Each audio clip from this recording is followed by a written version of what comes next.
নুসরাতের বয়স মাত্র ৮ বছর। খুব সাধারণ একটা মেয়ে সে। পড়াশোনা আর মজার মজার কার্টুন দেখে তার দিন কাটে। প্রতিদিন সকালবেলা তার বাবা মা অফিসের কাজে বেরিয়ে যায়। স্কুল থেকে ফেরার পরে নুসরাতকে বাসায় একাই থাকতে হয়। দুপুরে রান্না করা খাবার মাইক্রো ওভেনে রেখে যায় তাদের কাজের মেয়ে। আর তার মা বলে যান, মাইক্রো ওভেনে খাবার রাখা আছে, খেয়ে নিও নুসরাত, আর সাবধানে স্কুলে যেও। আর স্কুল থেকে ফিরে এসে কিন্তু মোবাইলে বেশি সময় দিও না, কেমন?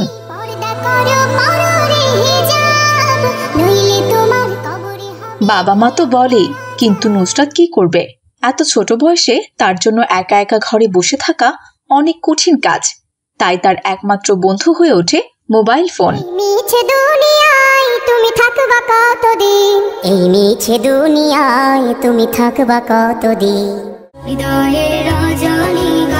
স্কুল থেকে ফিরে নুসরাত মোবাইল হাতে নেয় আর কার্টুন দেখে, কখনো গেমস খেলে, কখনো বা ইউটিউবে বিভিন্ন মজার ভিডিও দেখে। দিন শেষে যখন তার বাবা মা বাসায় ফেরেন, তখন তাদের ক্লান্ত মুখ দেখে নুসরাতের তাদের আর কোনো কিছুই বলতে ইচ্ছে করে না। একদিন রাতে নুসরাত ঘরের লাইট নিভিয়ে মোবাইলে ভিডিও দেখছিল। তখন তার চোখে মোবাইল স্ক্রিনের তির্যক আলো লাগছিল, কিন্তু সে মোবাইলে এতটাই মগ্ন ছিল যে সে বুঝতেই পারছে না যে তার চোখে প্রেসার পড়ছে। উফ, চোখটা কেন যে ব্যথা করছে কিছুই তো বুঝতে পারছি না। আজ আর মোবাইল দেখতে ইচ্ছেই করছে না, এখন একটু ঘুমিয়ে যাই। এরপর সে মোবাইল রেখে ঘুমিয়ে পড়ে।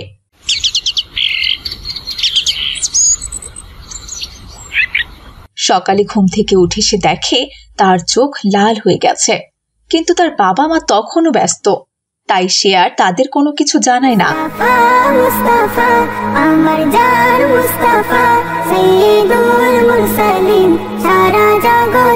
এরপর নুসরাত স্কুলে চলে যায়। ক্লাসে বোর্ডে লেখাগুলো তার কাছে ঝাপসা লাগছিল। শিক্ষক তাকে ডাকলেন। নুসরাত, তোমার মনোযোগ কোথায়? বোর্ডে যা লিখেছি তা পড়ে শোনাও তো। স্যার, আমি তো পরিষ্কার দেখতে পাচ্ছি না। কি বলো নুসরাত? আমি তো বড় করে লিখেছি, তাহলে দেখতে পাচ্ছ না কেন? তবুও আমি দেখতে পাচ্ছি না স্যার। আচ্ছা ঠিক আছে, বসো তুমি। এরপর শিক্ষক ক্লাস শেষ করে গিয়ে ঘটনাটি বাবা মা অফিস থেকে তাড়াতাড়ি করে ছুটে আসেন, আর তারা মেয়েকে চোখের ডাক্তারের কাছে নিয়ে যান। ডাক্তার নুসরাতের চোখ পরীক্ষা করে জানালেন, অতিরিক্ত মোবাইল স্ক্রিনের দিকে তাকিয়ে থাকার কারণে নুসরাতের চোখের উপরে চাপ পড়েছে। আচ্ছা ম্যাডাম, আপনি আমাকে একটা কথা বলুন তো, আপনার মেয়ে দিনে কতক্ষণ মোবাইল ব্যবহার করে? আমরা দুজনেই তো অফিসে থাকি, ও বাসায় একা থাকে, সময় কাটানোর জন্য মোবাইলটাই ওর সঙ্গী। এটা ভুল কাজ ম্যাডাম। ছোট বয়সে মোবাইল স্ক্রিন অতিরিক্ত ব্যবহার করলে চোখের জন্য মারাত্মক ক্ষতি, এছাড়াও মানসিক বিকাশে নেতিবাচক প্রভাব ফেলে। রাসূল সাল্লাল্লাহু আলাইহি সাল্লাম বলেছেন, প্রত্যেক অভিভাবকই তার অধীনস্থদের জন্য দায়িত্বশীল এবং তার দায়িত্ব সম্পর্কে তাকেই জিজ্ঞাসা করা হবে। ডাক্তারের কথা শুনে নুসরাতের বাবা মা অনেকটাই চিন্তিত হয়ে পড়েন। তারা বুঝতে পারেন যে মেয়ের প্রতি তাদের অবহেলায় বড় বিপদের কারণ হয়ে দাঁড়িয়েছে। এরপর ডাক্তারের পরামর্শ নিয়ে ডাক্তারের চেম্বার থেকে ফেরার পথে নুসরাতের বাবা মা একে অপরের মুখের দিকে তাকিয়ে কথা বলছেন। তুমি শুনলে তো ডাক্তার কি বললেন? আমাদের ভুলে মেয়েটার এই অবস্থা হলো, আমরা তার প্রতি দায়িত্ব ঠিকমতো পালন করতে পারিনি। হ্যাঁ, সে আমাদের একমাত্র মেয়ে, আর আমরা তাকে সময় দিতে পারছি না। কি কঠিন বাস্তবতা।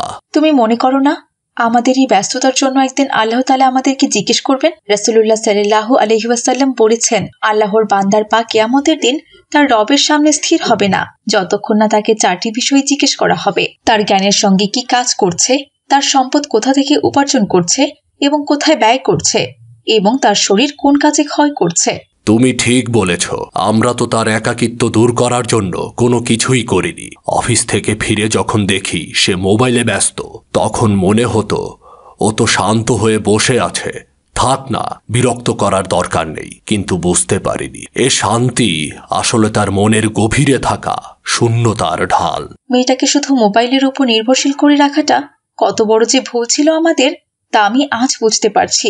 অথচ ছোটবেলা থেকে আমরা জানতাম আমাদের সন্তানদের নৈতিক শিক্ষা দিতে হবে, আর সেই দায়িত্ব আমরা ঠিকমতো পালনই করতে পারিনি। তারপর গাড়ি বাসার সামনে এসে থামে। সবাই নেমে যায়।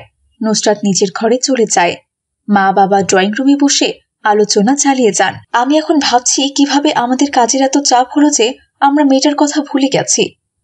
সে তো তার বাবা মায়ের স্নেহের জন্যই অপেক্ষা করে। তার বয়স মাত্র 10 বছর। সে আমাদের আদর ভালোবাসার জন্য কতবার অপেক্ষা করে থেকেছে, অথচ আমরা তাকে দূরে সরিয়ে দিয়েছি একটা যান্ত্রিক দুনিয়ার মাঝে। এটা কি কোনো ভালো অভিভাবকের কাজ বলো? তোমার এই কথাগুলো কেবল বলার জন্য নয়, আমাদের বাস্তবেও প্রয়োগ করতে হবে। নুসরাত যদি এই বয়সেই এমন সমস্যায় পড়ে, তাহলে ওর ভবিষ্যৎ কি হবে? আমাদের যে এখন অনেক কিছু বদলাতে হবে। তুমি জানো, কোরআনে আল্লাহ তাআলা বলেছেন, হে মুমিনগণ, তোমরা নিজের ও তোমাদের পরিবারকে সেই আগুন থেকে রক্ষা করো যার জ্বালানি মানুষ ও পাথর। সেখানে রয়েছে কঠোর স্বভাবের ফেরেশতাগণ, যারা আল্লাহর আদেশ অমান্য করে না। তাদের যা আদেশ করা হয় তাই করে। আমরা এখন থেকে নুসরাতের জন্য সময় রাখব। তাকে ধর্মীয় জ্ঞান দিতে হবে, খেলাধুলার প্রতি তার আগ্রহ বাড়াতে হবে, যাতে সে প্রকৃতির সঙ্গে থাকতে পারে। আমরা তাকে একটা জীবন্ত খেলনা বানিয়ে ফেলেছি।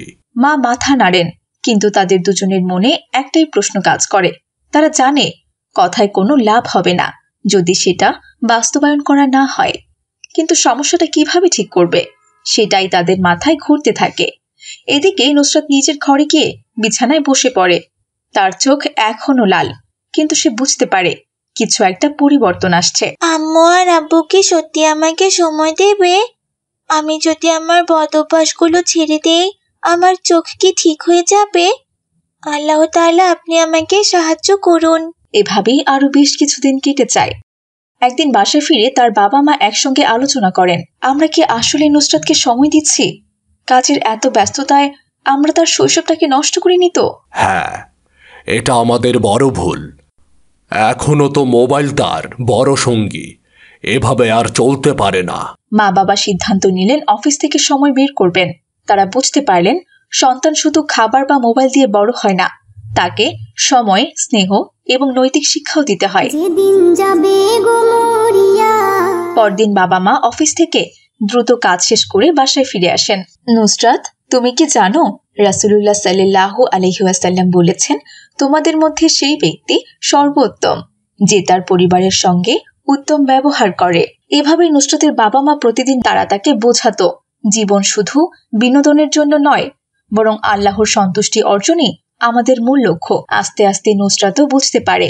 ধীরে ধীরে মোবাইলের প্রতি আসক্তি থেকে সে মুক্তি পায়। তার চোখের অবস্থাও স্বাভাবিক হয়ে যায়। মা বাবা ও নুসরাতের মধ্যে একটি মধুর সম্পর্ক গড়ে ওঠে। এই গল্প আমাদেরকে এটাই শিক্ষা দেয় যে সন্তানদের সময় দেওয়া এবং তাদের সঠিক পথে পরিচালিত করা অভিভাবকদের জন্য ফরজ দায়িত্ব। রাসূলুল্লাহ সাল্লাল্লাহু আলাইহি ওয়াসাল্লাম এর হাদিস আমাদের এই বিষয়ে গভীর শিক্ষা দেয়। সন্তানদের প্রতি অভিভাবকদের ভালোবাসা ও সঠিক দিক নির্দেশনা ছাড়া তাদের মানসিক এবং শারীরিক উন্নয়ন সম্ভব নয়।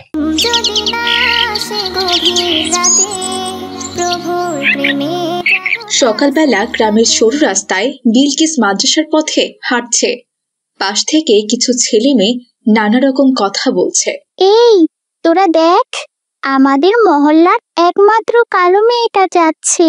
ওর বিয়ের জন্য তো উগান্ডা থেকে জামাই আনতে হবে রে। বিলকিস মুখ নিচু করে এগিয়ে যায়।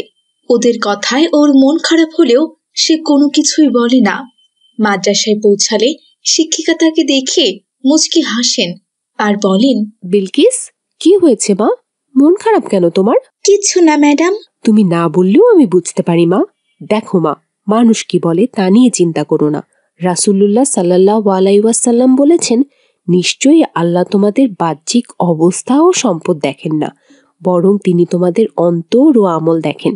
তুমি তোমার অন্তরকে সুন্দর রাখার চেষ্টা করো মা। দোয়া করবেন ম্যাডাম, আমি যেন পথভ্রষ্ট না হই। এরপর ক্লাস শেষ করে বিলকিস বাড়িতে চলে যায়।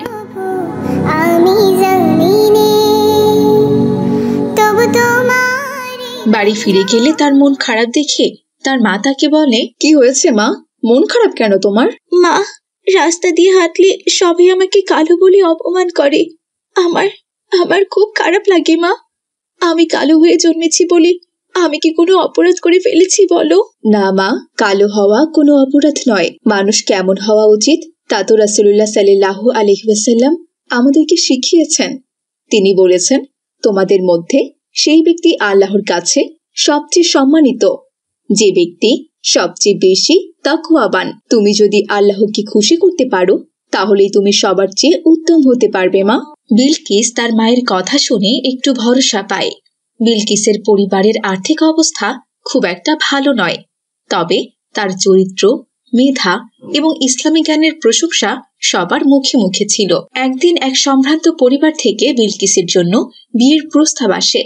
তার মা খুশি হয়ে তার মেয়েকে ডাকে আর বলে, মা বিলকিস, আল্লাহ তাআলা তোমার জন্য তার রহমতের দরজা খুলে দিয়েছেন মা। আমাদের গ্রামের সবচেয়ে বড় ঘরের ছেলে তোমার জন্য বিয়ের প্রস্তাব পাঠিয়েছে। তুমি কি বলো মা? মা, তুমি যা ভালো মনে করো তাই করো। আলহামদুলিল্লাহ মা, আমি তাহলে হ্যাঁ বলে দিলাম, ঠিক আছে? এরপর বিয়ের দিন তারিখ ঠিক করা হলো, কিন্তু হঠাৎই পাত্রের পরিবার থেকে ফোন করে জানিয়ে দিল তাদের ছেলে নাকি এখন আর এই বিয়েতে রাজি নয়, কারণ মেয়ের গায়ের রং কালো। তাদের পরিবারে এমন কালো পাত্রের জন্য কোনো জায়গা নেই। কি হয়েছে মা, তুমি চুপ হয়ে গেলে কেন? বিলকিসের মা এমন খবর শুনে কান্নায় ভেঙে পড়ল। বিলকিস চুপচাপ দাঁড়িয়ে থাকে। ঠিক তখন পাড়ার কিছু লোক এসে কথা বলতে শুরু করে। বলেছিলাম না, কালো মেয়েকে বিয়ে করতে কেউ চায় না। বড় ঘরে মেয়ে বিয়ে হবে শুনেই তো লাফালাফি শুরু করেছিলে। যতই ভালো চরিত্র হোক তার। ঠিকই বলেছো লিপির মা, মেয়ে মানুষ হলে তার তো প্রথম পরিচয়ই হবে সে সুন্দর কিনা। আর এই মেয়ের গায়ের রং দেখেছো?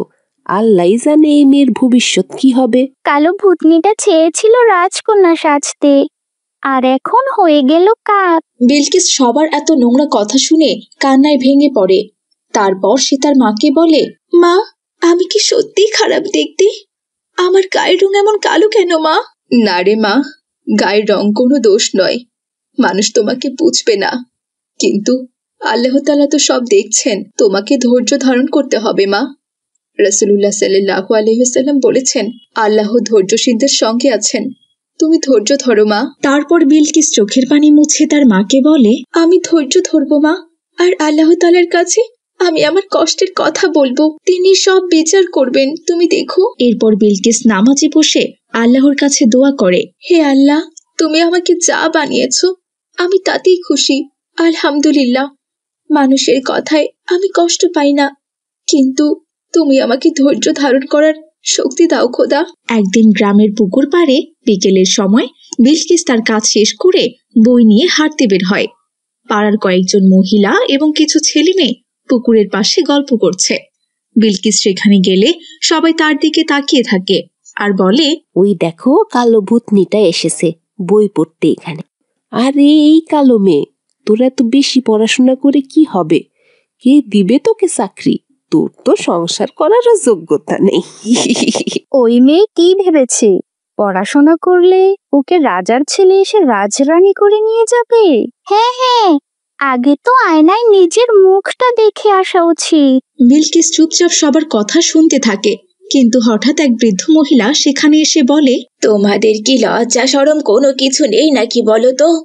একজন মানুষকে তার গায়ের রং দিয়ে বিচার করছো? রাসূলুল্লাহ সাল্লাল্লাহু আলাইহি ওয়াসাল্লাম কি বলেছেন জানো? সবাই একেবারে চুপ হয়ে যায়। বৃদ্ধা কোরআনের আয়াত আর হাদিস থেকে বলেন, আল্লাহ তাআলা বলেছেন, হে মানব জাতি, আমি তোমাদেরকে এক পুরুষ ও এক নারী থেকে সৃষ্টি করেছি এবং তোমাদেরকে বিভিন্ন জাতি ও গোত্রে বিভক্ত করেছি, যাতে তোমরা একে অপরকে চিনতে পারো। নিশ্চয়ই আল্লাহর কাছে তোমাদের মধ্যে সেই সবচেয়ে মর্যাদাবান, যে সবচেয়ে বেশি তাকওয়াবান।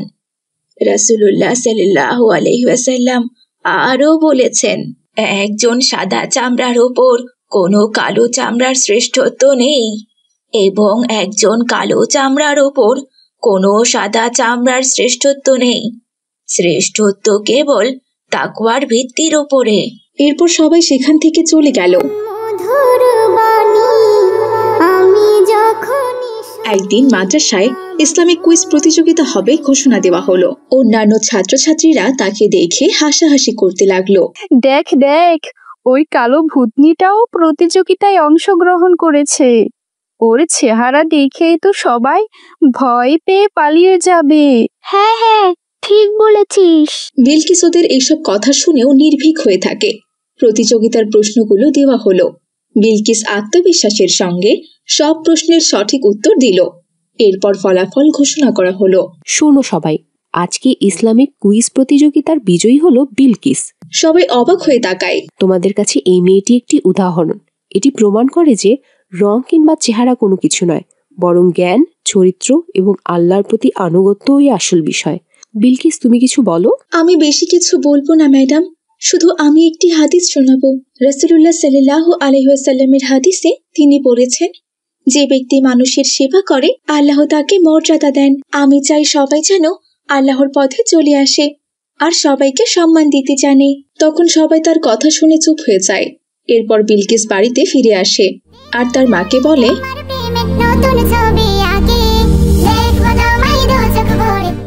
মা, আজকে ইসলামিক কুইজ প্রতিযোগিতার আমি প্রথম হয়েছি। সবাই আমাকে অভিনন্দন জানিয়েছে। জানো, আজ আমি খুব খুশি মা। হ্যাঁ মা, আমি তো আগেই বলেছি, মনকে সুন্দর করো, আল্লাহই তোমার পথ খুলে দেবেন। এরপর বিলকিসের মেধা এবং চরিত্র দেখে অনেকেই তাকে সম্মান করতে শুরু করে, কিন্তু কিছু মানুষ এখনো তার প্রতি বিদ্বেষ পোষণ করছে। শুধু কুইজ জিতলেই সব হয়ে যায় নাকি? কালো মেয়ে তো চিরকাল কালোই থাকবে। হ্যাঁ হ্যাঁ, চেহারা না বদলালে কি লাভ? রাসূলুল্লাহ সাল্লাল্লাহু আলাইহি ওয়াসাল্লাম বলেছেন, তোমরা একে অপরকে উপহাস করো না। হতে পারে যার প্রতি উপহাস করছো সে আল্লাহর কাছে তোমাদের চেয়ে উত্তম। মানুষের চেহারা নয়, অন্তর আর আমল দেখে আল্লাহ তাআলা বিচার করবেন। বিলকিসের এমন কথা শুনে ওরা একদম চুপ হয়ে যায়। এরপর বিলকিস নিজেকে আরো উন্নত করার জন্য নিয়মিত কুরআন শেখে এবং নামাজ আদায় করতে থাকে।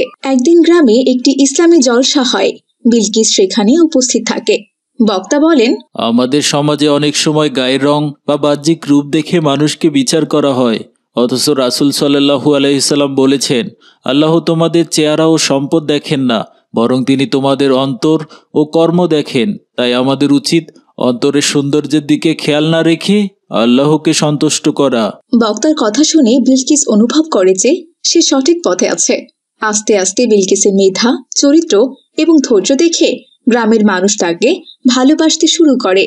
এমনকি অন্য গ্রামেও তার প্রশংসা ছড়িয়ে যায়। একদিন পাশের গ্রামের সবচেয়ে সম্মানিত এক ব্যক্তি তার ছেলের জন্য বিলকিসের বিয়ের প্রস্তাব নিয়ে আসে। আপনার মেয়েকে আমরা আমাদের বউ করে নিয়ে যেতে চাই। সে শুধু আমাদের পরিবারের একজন বউ হবে না, আমার মেয়ে হয়ে থাকবে, যদি আপনি অনুমতি দেন। আলহামদুলিল্লাহ, অবশ্যই, এ তো আমার পরম সৌভাগ্য। এরপর বিলকিসের ইসলামিক নিয়ম মেনে বিয়ে হয়ে যায়। আজ তাহলে এখানেই বিদায় নিচ্ছি ছোট্ট বন্ধুরা, ভালো থেকো তোমরা। আসসালামু আলাইকুম ওয়া রাহমাতুল্লাহ।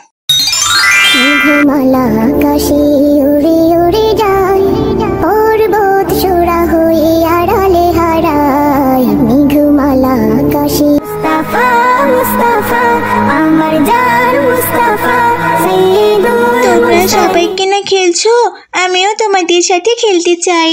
তোমার সঙ্গে কি করে খেলবো? হ্যাঁ, তুমি তো সবসময় আমাদের শুধু দোষ ধরো, যত সব। হ্যাঁ, তোমার সাথে ঝগড়া করার আমাদের কোনো ইচ্ছা নেই, তুমি দূরে থাকো। কিন্তু আমি তো যেটা সত্যি সেটাই বলি, তোমরা সেটাকে ঝগড়া হিসেবে নাও কেন? তুমি দূরে যাও তো, আমাদের খেলার সময় ডিস্টার্ব করো না। মাইসা একপাশে দাঁড়িয়ে চোখের পানি মুছতে থাকে। তখন তার ছোট বোন জুই দৌড়ে এসে তাকে বলে, এই যে মাইশা আপু, তোমার চোখে পানি কেন? ওরা কেউ আমার সঙ্গে খেলতে চায় না, সব সময় ঝগড়া করে। আমি তো ওদের বন্ধু হতে চাই। তুমি চলো আমার সাথে, আমরা ক্লাসে গিয়ে গল্প করব। এরপর মাইসা মুচকি হেসে ক্লাসে চলে যায়।